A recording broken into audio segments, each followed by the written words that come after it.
Oke, Assalamualaikum warahmatullahi wabarakatuh. Selamat malam semuanya. Di sini kita akan membahas presentasi terkait UTS untuk mata kuliah MK, yang dimana kita menganalisis aplikasi yang bernama Katalog Widyatama, yang dimana kita melakukan enhancement untuk UI dan UX-nya di dalam aplikasi ini. Untuk anggotanya masih sama ya. Di sini ada Wahyu Rivaldi, ada saya sendiri, Uda Prasetyo, ada Selvia Nurwidya Suti.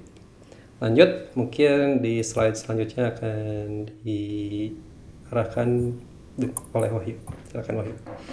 Oke, di sini ada mengenai review UI yang sudah ada, di mana ini pada review ini tuh merupakan hasil dari survei maupun dari hasil temuan dari tim kita juga. Yang pertama itu di mana untuk navigasi dan perpaduan warnanya itu kurang kontras gitu atau kurang jelas, di mana pada menu pada navigasi menu warna background dengan warna si teksnya dia cukup nyatu gitu, tuh nyaru lah kalau bahasa umumnya. Lalu untuk footernya juga di mana logonya itu dia dengan backgroundnya juga warnanya tidak kontras juga, di mana backgroundnya gelap dan logonya juga gelap. Gitu. Untuk penggunaan warna mungkin di sini kurang menunjukkan identitas si Widyatama itu sendiri gitu, di mana warna yang digunakan dominan pada putih, abu maupun hitam.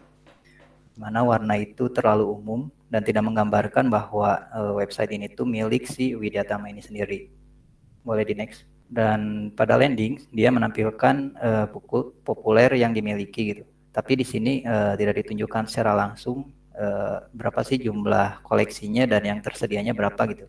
Biar si pengguna langsung tahu gitu jumlah ketersediaannya tanpa perlu mengklik detail dari si buku ini. Dan untuk pusat bantuan di sini itu dia kontaknya, di mana kontaknya ini itu dia harus menghubungi kepada nomor telepon maupun email ataupun datang secara offline. Nah ini agak sulit gitu untuk bisa responsif terhadap si pengguna secara cepat gitu.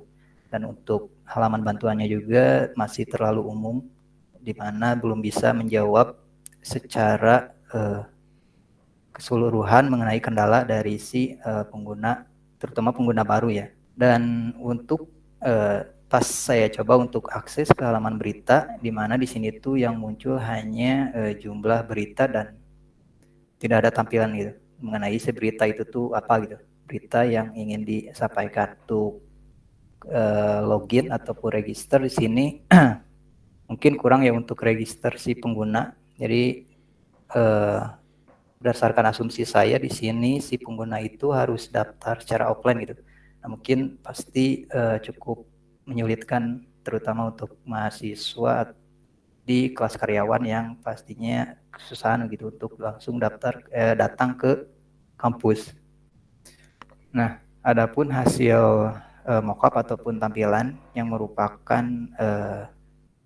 penyesuaian maupun perbaikan dari si UI yang sebelumnya. Nah, di sini dimulai dengan landing page. Untuk warna di sini kita pakai warna biru dan orange, di mana warna ini tuh merupakan warna utama dari logo Widyatama gitu.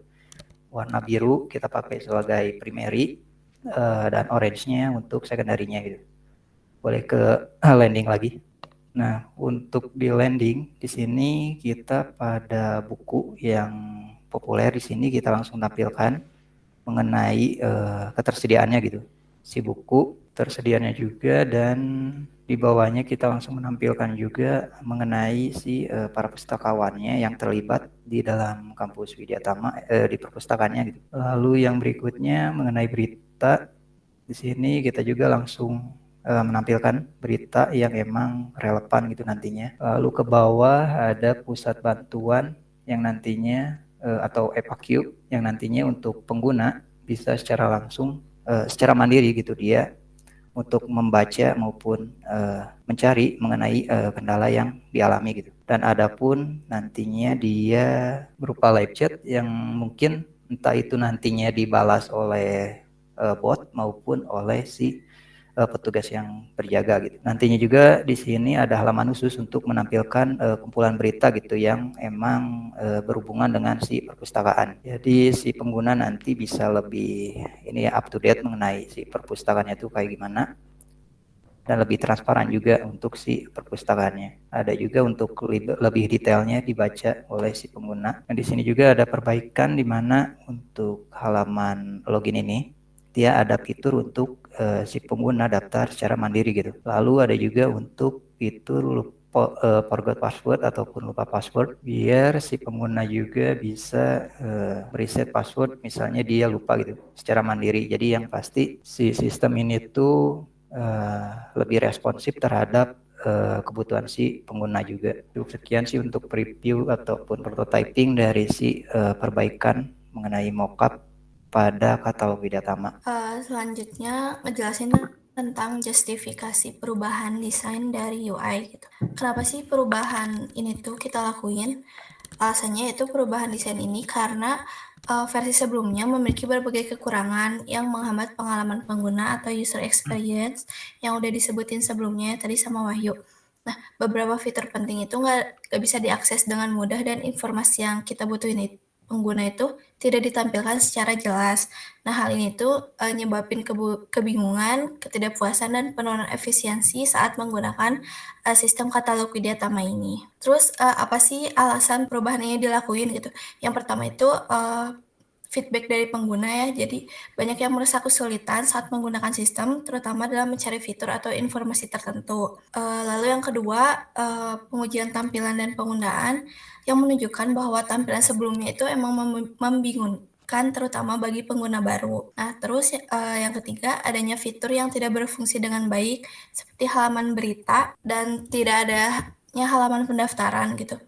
Lalu diperlukannya penyesuaian dengan tren desain saat ini agar sistem ini terlihat lebih modern, mudah digunain, dan bisa diakses oleh semua orang, tidak hanya mahasiswa Widyatama saja. Nah, terus dampak terhadap pengalaman pengguna. Yang pertama itu karena tadi navigasinya itu kan membingungkan. Kita buat jadi navigasinya lebih mudah. Pengguna bisa nemuin menu dan fitur tanpa bingung lagi gitu. Terus yang kedua, informasi jadi lebih jelas. Pengguna bisa langsung lihat apakah buku tersedia atau sedang dipinjam gitu. Terus yang ketiga, bantuan juga jadi lebih cepat karena ada fitur live chat itu. Dan panduan untuk pemula pengguna baru lebih cepat juga untuk memahami cara menggunakan sistem gitu. Terus yang keempat, lebih ramah juga untuk semua orang. Tampilan baru ini dirancang agar mudah diakses oleh semua kalangan, termasuk yang memiliki kebutuhan khusus gitu, atau yang istilahnya kayak gaptek gitu, bisa ngegunain ini dengan mudah gitu. Terus menambah rasa percaya dan nyaman. Sistem ini terlihat lebih modern dan bekerja dengan baik sehingga pengguna merasa yakin dan nyaman saat menggunakannya. Lanjut ke refleksi. Refleksi dari desain ini yaitu yang pertama, visualnya jadi lebih jelas. Pengguna langsung diarahin ke pesan selamat datang, pencarian, dan koleksi populer secara visual gitu. Jadi nggak ngebingungin lagi. Terus yang kedua, interaksi.